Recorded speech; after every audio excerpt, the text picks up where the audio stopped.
Rail Tatkal ticket booking కు ఇవాల్టి నుంచి కొత్త రూల్ అమల్లోకి రానుంది. జూలై 1 నుంచి ఆధార్ అథెంటికేషన్ ను తప్పనిసరి చేయగా ఇవాల్టి నుంచి ఆధార్ బేస్డ్ ఓటీపీని తప్పనిసరి చేసింది. దీంతో ఇవాల్టి నుంచి PRS కౌంటర్లు, IRCTC వెబ్సైట్ల ద్వారా టికెట్లు బుక్ చేసుకునేటప్పుడు ఆధార్ లింక్ అయిన ఫోన్ నంబర్కు వచ్చే ఓటీపీని తప్పకుండా ఎంటర్ చేయాలి.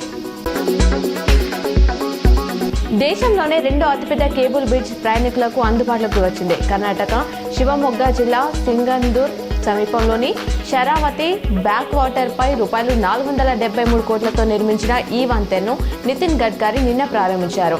2.14 కిలోమీటర్ల పొడవు, 16 మీటర్ల వెడల్పున్న ఈ బ్రిడ్జ్ 740 మీటర్ల కేబుల్ ఆధారంగా నిలిచి ఉంటుంది. పచ్చదనాన్ని పెంపొందించడం ద్వారా భవిష్యత్తు తరాలకు మంచి వాతావరణాన్ని అందించవచ్చని ఉమ్మడి నిజామాబాద్ జిల్లా ఇన్ఛార్జ్ మంత్రి సీతక్క అన్నారు. కామారెడ్డి జిల్లా పర్యటనకు వచ్చిన ఆమె కామారెడ్డిలోని మైనార్టీ రెసిడెన్షియల్ పాఠశాలలో నిర్వహించిన వన మహోత్సవంలో పాల్గొన్నారు. మేడిగడ్డ కూలిపోయిందని, కొట్టుకుపోయిందని చేస్తున్న ఆరోపణలన్నీ అబద్దాలేనని ఎమ్మెల్సీ కవిత మండిపడ్డారు. పిల్లర్లు కుంగిన తర్వాత 5,657 టీఎంసీల నీరు కిందికి ప్రవహించిన బ్యారేజీ చెక్కు చెదరలేదని ట్వీట్ చేశారు. మరమ్మతులు చేస్తే మేడిగడ్డే తెలంగాణ జీవగడ్డగా, కాళేశ్వరమే తెలంగాణ జీవధారగా నిలుస్తుందని ప్రజలు గుర్తించాలన్నారు. శ్రీరామ్ సాగర్ ప్రాజెక్టులోకి ఇంట్లో తగ్గుముఖం పట్టింది. ఈ నెల 1న బాబ్లిక్ గేట్లు తెరిచినా తగినంత నీరు రాలేదు.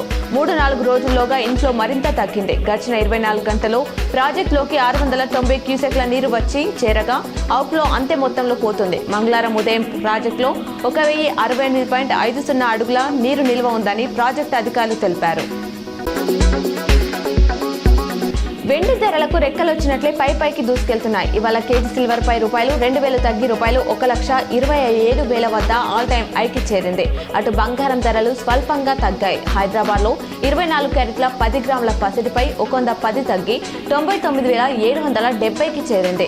22 క్యారెట్ల గోల్డ్ 10 గ్రాముల ధర 100 తగ్గి 91,450 పలుకుతుంది.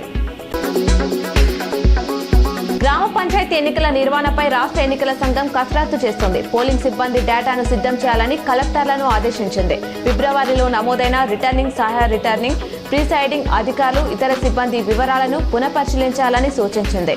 జిల్లా, రెవెన్యూ డివిజన్, మండలం, పంచాయతీలు, వార్డుల సంఖ్య ఆధారంగా వివరాలు ఉండాలంది.